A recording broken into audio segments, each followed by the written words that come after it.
Bonjour à tous et bienvenue sur Mono Commander, où on parle du format Commander sur Magic the Gathering. Aujourd'hui, retour du format Fast Deck Building, où je passe en revue 4 commandants, avec pour chacun des pistes et quelques cartes clés pour construire vos decks si ces derniers vous intéressent. Dans cette vidéo, on s'attaque à 2 commandants de Midnight Hunt et 2 de Crimson Vow, les 2 derniers sets que je n'ai pas encore eu le temps de détailler.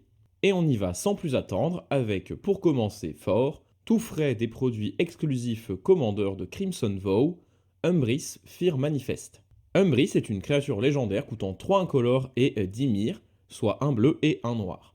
C'est une 1-1 horreur et cauchemar, et je parle là bien de son type et pas de ses stats. En effet, Umbris possède un effet statique de boost +1/+1 pour chaque carte en exil possédée par vos adversaires. De plus, lorsqu'il arrivera en jeu ou qu'un autre cauchemar ou horreur arrive en jeu sous votre contrôle, un de vos adversaires exilera les cartes du dessus de sa bibliothèque jusqu'à exiler une carte de terrain, donnant parfois un boost conséquent à Umbris. Ce commandant m'intéresse beaucoup car il est très différent de ce que fait Dimir d'habitude et il est jouable avec beaucoup de cartes différentes. Évidemment, sa capacité fait clignoter immédiatement le mot meule dans la tête de beaucoup, et vous avez bien raison. On pourra donc envisager de le jouer avec d'autres effets qui meulent, pour vider le plus vite possible les bibliothèques de nos adversaires. On peut aussi simplement jouer beaucoup de cauchemars et d'horreurs pour profiter de l'effet d'arrivée en jeu, et également meuler. Cependant, je pense que ce plan de jeu de gagner à la meule n'est pas forcément le plus optimal pour Umbris. Sa capacité ne touchant qu'un seul joueur à la fois, il peut être difficile de finir la partie en meulant 3 joueurs. Par contre, certaines cartes de meule iront parfaitement bien dans le deck, comme le tout récent Tasha's Hideous Loser, qui entre parfaitement dans le deck en exilant des tonnes de cartes chez tous nos adversaires, offrant au passage un boost colossal à Umbris. C'est ce boost qui me paraît le plus intéressant, permettant à Umbris d'être un vrai commandant Voltron en Dimir. 21 points de dégâts, c'est très facilement atteignable avec son effet, surtout cumulé aux cartes comme Tasha's Hideous Loser. On imagine très bien un scénario où, en arrivant en jeu, équipé de Lightning Greaves ou de Swiftfoot Boots, Umbris pourra mettre direct une énorme claque à un joueur pour l'éliminer bien plus vite qu'en le meulant. Ainsi, pour moi, ce deck est principalement un deck Voltron, avec un plan de jeu secondaire à la meule si les choses se passent mal. Mais Dimir étant une des meilleures couleurs de contrôle, je ne me fais pas trop de soucis pour réussir à passer nos points de dégâts. Du coup, en plus des cartes déjà évoquées, j'imagine bien utiliser Dossi Voidwalker et Ashiok Dreamrender pour des boosts de stats extrêmement rapides, +12/+12 en une seule activation d'Ashiok et de manière définitive, associés à des effets vraiment pénibles pour vos adversaires. On jouera bien évidemment beaucoup de rampes à travers des cailloux, Umbris coûtant quand même cher, et on pourra compléter notre curve par Oblivion Sower, qui pourra parfois nous récupérer une dizaine ou une quinzaine de terrains, certes au détriment de statistiques pour notre commandant, mais en gagnant un avantage colossal. Les moteurs de pioche du deck sont aussi importants, et on pourra utiliser des effets d'arrivée en jeu, comme Phyrexian Rager qui, aux surprises, est une horreur, ou des effets d'exil comme Sire of Stagnation. Même chose pour nos removals. Pourquoi ne pas utiliser des effets d'entrée en jeu de créatures, comme Ravenous Chupacabra ou Faceless Butcher, qui sont des horreurs, ou encore des effets statiques, comme sur Toxrill the Corrosive. On peut même utiliser des horreurs pour contrer des sorts, avec Overcharge Amalgam. On complétera avec quelques-uns des meilleurs removals du jeu en bleu et noir, des outils de pioche supplémentaires, et on a un départ très solide.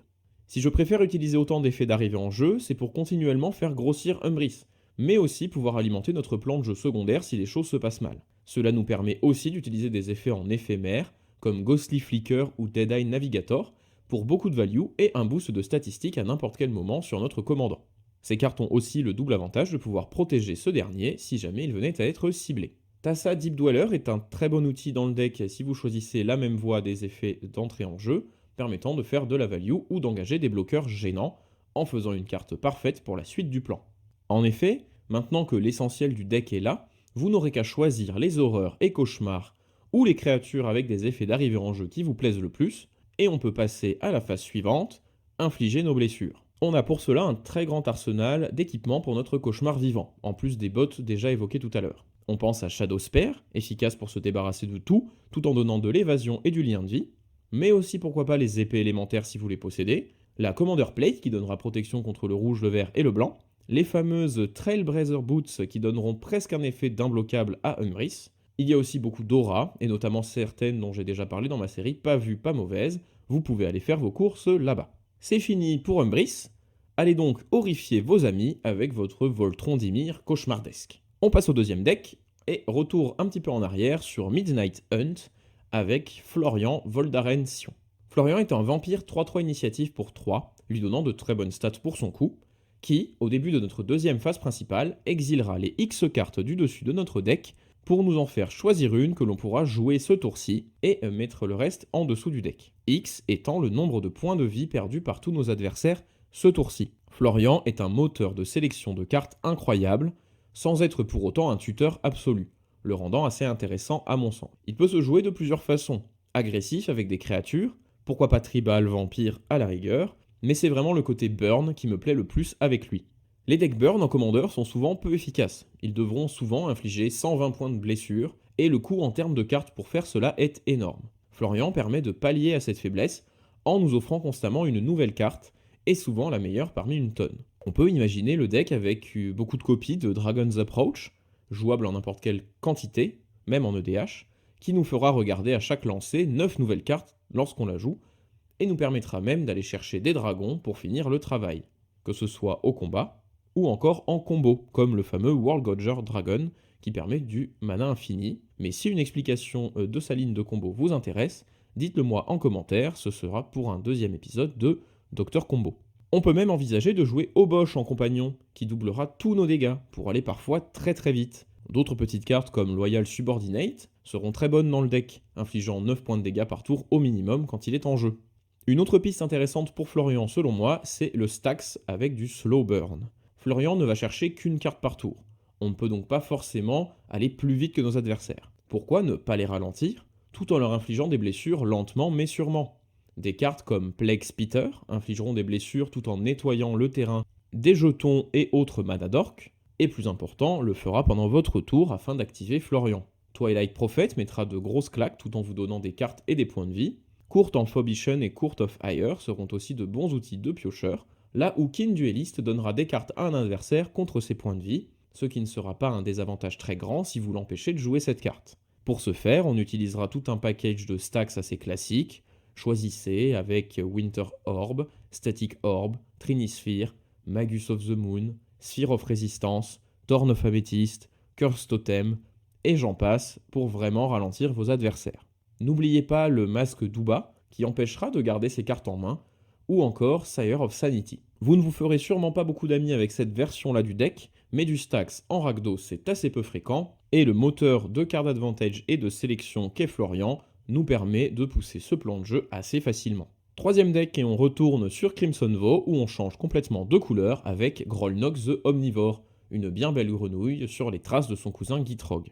Pour 4, c'est une 3-3 qui nous dit que dès qu'une grenouille que l'on contrôle attaque, et c'est lui-même une grenouille, on meulera 3 cartes. Sa deuxième capacité qui nous intéresse le plus, dès que l'on meule une carte, on l'exile, si c'est un permanent et on mettra un croc counter dessus. Vous pourrez jouer les cartes avec des croc counters sur elles, y compris les terrains, en respectant les règles habituelles pour jouer ces cartes, c'est-à-dire un terrain par tour, et en rituel pour les permanents. Grolnok est un monstre de card advantage. Tout ce qui ira dans votre cimetière depuis votre deck sera comme dans votre main tant que Grolnok est en jeu. Meuler des cartes est bien plus facile à faire que piocher directement. En plus de ça, même si Grolnok meurt, les cartes sont marquées, et vous pourrez donc les jouer en rejouant Grolnok. Pour la grenouille, j'ai choisi un plan de jeu assez simple, mais vous pouvez tout à fait faire complètement autre chose. J'ai choisi les pétitionnaires tenaces. Persistante pétitionneur est une créature qui coûte 2, 1-3 humain et conseiller, et en payant 1 et s'engageant, meulera un joueur d'une carte. Deuxième effet plus intéressant, en engageant 4 conseillers, on meulera un joueur ciblé de 12 cartes. Son autre avantage est qu'on peut en jouer autant que l'on veut dans notre deck. Là où les pétitionnaires sont souvent joués dans des stratégies pour meuler ses adversaires, ce n'est pas vraiment ce que j'ai envie de faire ici. Moi j'utilise les pétitionnaires pour me meuler, et avec Grolnok, toucher encore plus de pétitionnaires. En effet, se meuler de 12 cartes d'un coup revient à piocher 12 cartes avec notre jolie grenouille. Leur coût vraiment minime s'associera bien avec des cartes de réduction comme Sapphire Medallion, qui permettra de les jouer pour seulement un bleu. A noter que les pétitionnaires n'ont pas besoin d'avoir la célérité pour leur deuxième capacité, permettant très vite de meuler tout son deck avec Grolnok. Entre 30 et 40 pétitionnaires me paraissent un bon nombre. Ensuite, deux options.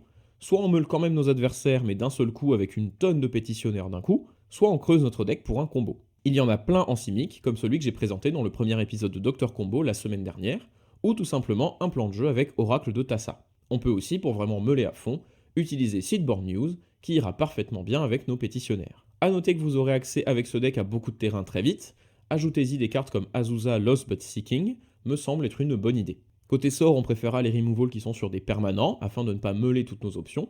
Des cartes dont j'ai déjà parlé dans Pas vu, pas cher, pas mauvaise, comme Null Mage Advocate, permettent des removals en boucle en profitant de notre capacité à meuler nos adversaires. Enfin, quelques cartes qui permettront de remélanger notre cimetière à notre bibliothèque sont peut-être importantes.